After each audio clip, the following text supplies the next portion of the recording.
Welcome back, guys, to another Sunday solo of Chai Tea with Nina D. Today's episode was inspired by my weekend travels. So I was recently in St. Louis visiting some family. My entire husband's family lives there. So we were visiting my mother-in-law, father-in-law, my brother-in-law, sister-in-law, and their two kids, our nephews. One of them was studying or practicing for a spelling test, like a spelling bee test, something like that. And I was in the car quizzing him at one point when we were on our way to get frozen yogurt. And we were thinking, or I was thinking, you know, it's the end of the year. Kids are like finishing up, exams are coming up in high school, college, graduate school, wherever they go. And I feel like I could probably share some tips and tricks that helped me get really good grades in school. I definitely had study hacked down and nailed down by the time I was in law school. And I feel like it definitely did me a lot of good. And there is the people who study really, really hard. And there's the people who study really, really smart. So let's get into it. The entire premise of this episode is not to be like I'm the smartest person in the room or I, study the hardest. You actually want to hack your study habits. We're going to start off with this. Active recall versus passive recall. So this is the first study hack that I have to share with you guys. After reading, you want to close your book and actually think about the things that you just read. Many of us read something to read it and then forget about it. Very few people or students in school will read something to retain it. Or we think, okay, we're reading it for an assignment. Let me get through this and then I'll be done with it. Or let me do this and answer the questions and I'll be done with it. But if you learn to actively read and then close your book, no cheating, actively recall the points and the major key points and the facts that you had read about, maybe immediately after and then maybe again an hour later, this is how you retain knowledge. And this is also how you get a deeper understanding of what you had read. There's 3 steps to doing this active recall. First is reading it, closing your book, and making an active recall in your head. Like, what did I just read? What are some of the things that stuck out to me? Not really with an agenda, but just to force your brain to actually work. When you're forcing your brain to actively think back on what you just read, you are wiring and firing new neurological synapses, which in turn help you retain knowledge better, help you spit it back out better, help you understand what you read better. So you're gonna wanna recall it immediately after, write down 5 key questions, and then answer all of those questions from memory. So read the chapter, do a quick little recall in your head after you read it, write down 5 questions that you'd ask yourself, and then answer those 5 questions from memory. The second method that I didn't know that this is what I was doing in law school, but apparently it's used by a lot of Harvard students. It's called the Feynman method. It's spelled Feynman, but pronounced fine, not fey. It's Feynman. It's a powerful method for learning stuff. And the whole premise of this is the smartest people in the room or the ones who have the most knowledge are actually teachers. And here's why. You learn more not by reading, memorizing, answering questions, testing yourself. You learn more by teaching those concepts to other people and dumbing them down. A better word is simplifying them down. Here's how you do this. You choose a concept. So I'll give you an example. Huckleberry Finn is the book you have to read and you're learning about that. Or there's a math concept you're learning about, geometry or statistics class, whatever it may be. You pick a topic within that. You study it, you read it, whatever it is that's given to you to do. Then you turn around, and I used to do this all the time in law school. We had whiteboards in our libraries. In my apartment, I had a whiteboard and a chalkboard. There was 2 ways I would go about this. The first time would be I would make an outline of all my concepts. I would pick a topic within those concepts. So there's like several of them, but then I would pick one topic. And I would write down on the board or chalkboard and pretend, literally, no shame in my game here, I would be in my apartment in law school and I would pretend that I'm teaching it to somebody. So I would literally pretend like I'm a teacher, but not thinking that that's what I was doing. I would use a whiteboard with markers or I'd use a chalkboard. Sometimes I'd use both. So in essence, I'm recalling things, understanding them, but also I'm teaching them to a class. So when I'm doing this, I am going over and over and over and over again what I just read or what I'm supposed to know. And in doing so, it's not teaching me to memorize. It's not teaching me to understand just to spit it back out on a test. I'm actually learning the concepts behind it. I'm actually learning this thing through and through, where if a teacher were to give me multiple choice or an essay question or like a trick question on this, or if I were verbally get up and answer a question, I could. Because when I'm teaching this, I'm going to automatically, my brain's going to try to hit all the areas of this concept because I'm trying to teach this to somebody. I'm not really pulling this from my memory. I'm actually pulling it from what I have learned already. Therefore, forcing my brain to not only see it from a point of view of I already know it and I'm teaching it, I'm hitting all the points of it, because when you're teaching something to someone, you try to not leave anything out. And you're also engaging the recall part of your brain. And you're also engaging the memorization, speaking out loud, writing it down on the board, talking to somebody about it. These are all the ways that your brain starts to code in the information that you're trying to learn. Hence, making it very easy for you when you go to take a test. When you are teaching this, and try it for yourselves, when I'm like teaching it to my fake class, I would already automatically be able to identify, I'm stuck here, I don't know. Or, oh my gosh, I have to go back because I missed something over here. You start to catch your own mistakes. You start to catch your own blind spots when it comes to that concept or that topic. And when you catch your own, again, your brain recognizes that. And trust me, those are the ones that you're never going to forget. When you're teaching things, you will automatically find that you are going to be using analogies, examples. And as you're doing this to teach this to someone or your, quote unquote, imaginary class, in doing so, you are also teaching your brain to connect that analogy with this topic or this stream of thinking.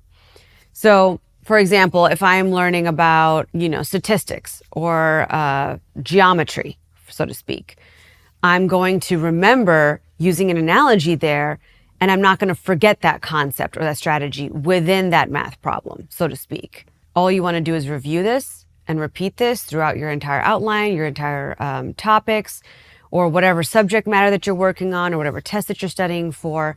For me personally, it's always helped me to make an outline first. So I used to make these outlines throughout law school. But for kids who are in grade school or high school, maybe, or college, it's not really necessary. You kind of know what you're going to get. It's a smaller subtopic of things that you're going to get tested on by the end of the year. Nowadays, I feel like it's rare to get like the whole year to be tested on, or the whole semester. So take whatever it is that you have, maybe condense it into an outline. Or if it's not that much information, it's not an outline, say that it's a list of words that you have to memorize for spelling. Do it in a way where you've gone through it a few times. You are maybe like 2 out of 3, you've got every single word right. Now go to a chalkboard or a marker board and teach it to your mom or dad. Teach it to your siblings. Teach it to your stuffed animals. Teach it to your toys. I don't know. It doesn't have to be actually someone there. When you do this, no matter what age you are going to automatically catch yourself in your blind spots. It's crazy how this works. Because if you're quizzing somebody and they're like messing up the words from their memorization, it's not going to hit the same. But if you are trying to teach it to someone else, you'd be surprised at how quickly your brain knows, I don't think that's right, I gotta look at my paper. And just doing that much triggers your brain into automatically putting that into your memory bank, that you're not gonna forget how to spell that word now. It's crazy how this method works, but it really does work. It's been my number one trick to getting an A in statistics. I believe was it statistics? Oh my God, I have to ask. What was that class in law school that you never took, but I took? Because you were already at WashU and I was still in Michigan. And it was like the hardest class and kids would flunk out of it. But now it's securities. See? Because I'm like trying to talk to him about it. I was messaging Brian. And in talking to him, I already triggered my own brain to remember it, but it was securities. So securities in my school was like one of the hardest classes you could take. Kids would flunk out of it. They would drop out of it before they even had to take a test because it was so scary. I was deathly afraid of this class for sure. I had one of the hardest teachers in the school for this class, but all I did was teach this. There was a group of 3 girls and 1 guy, and we were going to the library 4 to 6 weeks before our exams, and we would just teach all of the concepts to each other on the whiteboard, like again and again and again. And we do each problem over and over again. And you would just catch your own mistakes. And then you'd become such an expert at teaching it that when you were sitting down to take a test, you weren't recalling from memory, because in teaching it, I was understanding the entire problem on its own, inside out, front to back, upside down. Like I knew it every which way. And if you apply this to spelling, to literature, to reading a book, to English class, math class, science class, whatever it may be, I believe studying and then teaching it is probably the best way to understand something where you're going to walk into a test very, very confident instead of relying on your memory to, spew things back onto the test. You're just going to know it. You're going to actually understand, comprehend, and know that subject matter and that topic. The third method for acing your tests is spaced repetition. This doesn't go against the Feynman method or the active recall. It's just another thing that you can kind of add on at times. Like sometimes we don't feel like studying for that much. Sometimes we're sitting in front of the TV and you're like, well, I should probably be reading my outline right now, or I should probably be going over my spelling tests right now, or the words that I have to do. What you can do is while you're eating or while you're watching TV, just kind of look them over, read it. Just read, and see what sticks. And then put it away. Maybe an hour or two later, maybe go play outside, play some basketball, go out with your friends or something, come back, read it again.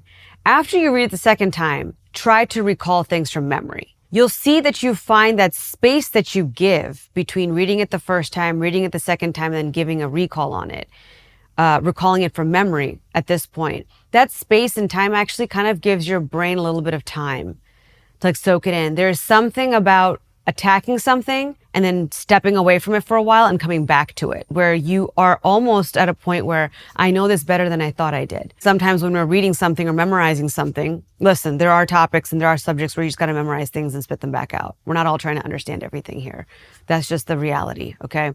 But when you just want to review those notes a day later, an hour later, maybe a week later. I used to do this in law school as well and in college sometimes, where I would just review the notes every evening. Or like on a Sunday night, I would review the first 3 classes of notes from last week just to refresh my mind. You'd be surprised that this little bit of work that you could just upkeep on throughout the semester is very, very, very helpful for when it's crunch time, when you're trying to learn everything and spit it back on a test. You've kind of realized that I've kind of kept up on things and all I need is a little bit of a tiny refresher. The fourth hack for studying, I would say, is environment. I've always been one of those people. I cannot study when it's cluttered. I can't study if it's too noisy. I have to be in a designated area and space. So I could never really study in my bed or in my bedroom because for me, that was a place of watching TV or relaxing or sleeping or getting ready. So for me, I always had to be in a library, a coffee shop with headphones in, usually white noise or classical music. And wherever I was, it had to be very clean.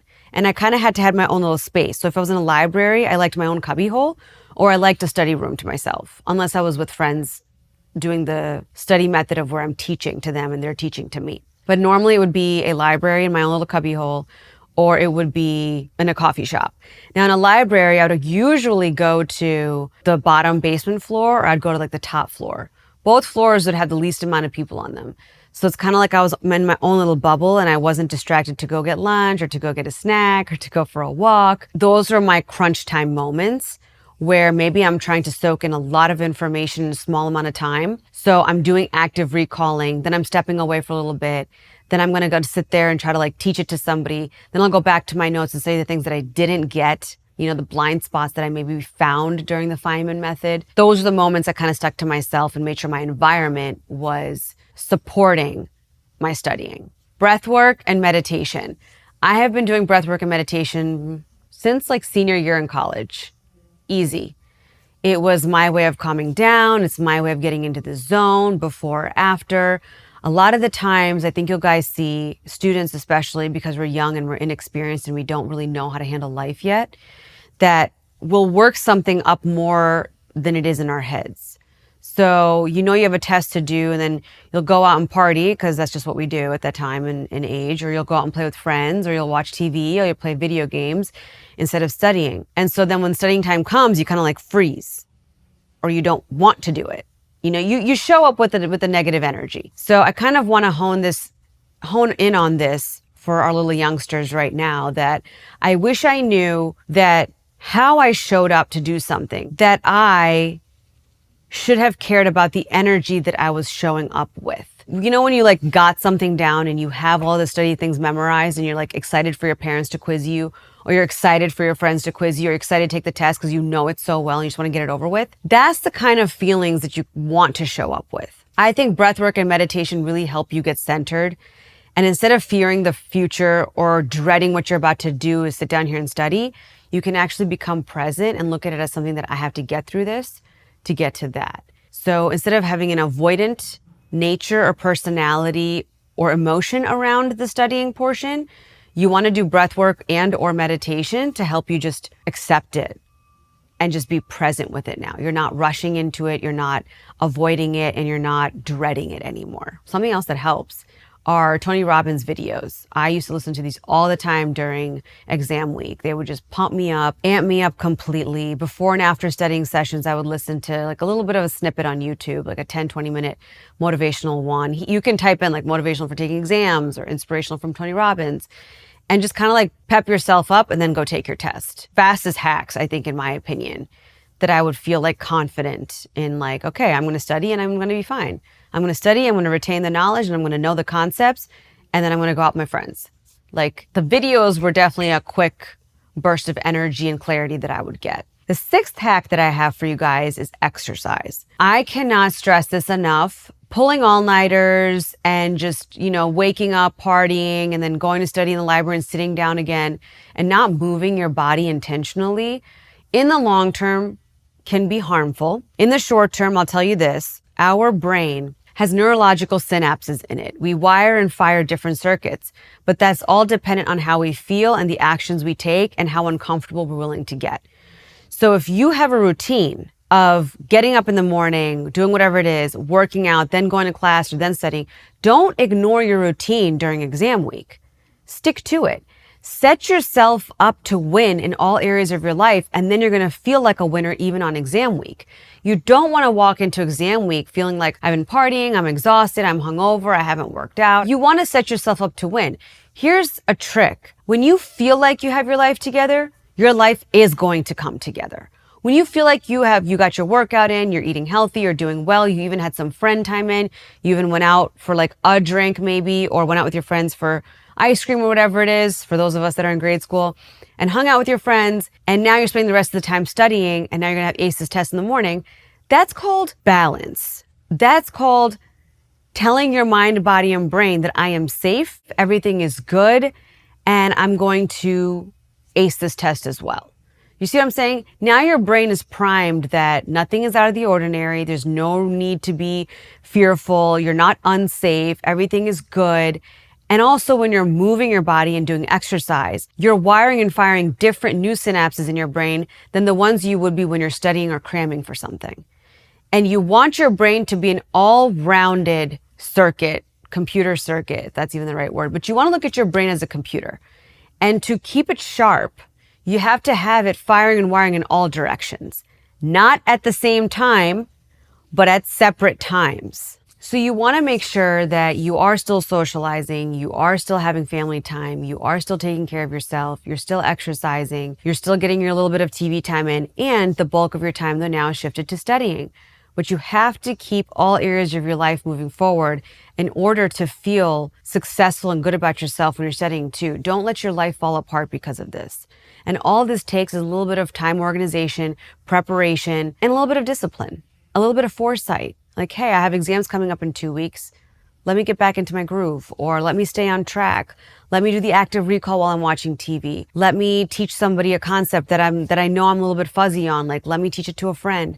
Let me go in the library, get the room by myself, and just teach it to an imaginary class. Whatever it takes for you to stay ahead of the game is going to make you a much more better test taker, a better student, a well-rounded person, and you won't be giving up your health or happiness or social life or mental health in order to achieve good grades, because that's not the goal. You want the whole picture. You don't want to just get good grades and then, let your health fall to the side, or get good grades and let your mental health fall to the side. That's not going to do anybody any good. The 6 steps that we discussed were active recall, the Feynman technique, spaced repetition, environment, breathwork, meditation, and or videos like Tony Robbins for motivation, and exercise. I know that when you're a student, you feel like this is like do or die. It's not. I think that pressure that we put on ourselves is very hurtful as the years go on. I think you have to understand that this is very easy. You were made for this. You were built for this. You went to school all year or all semester for this.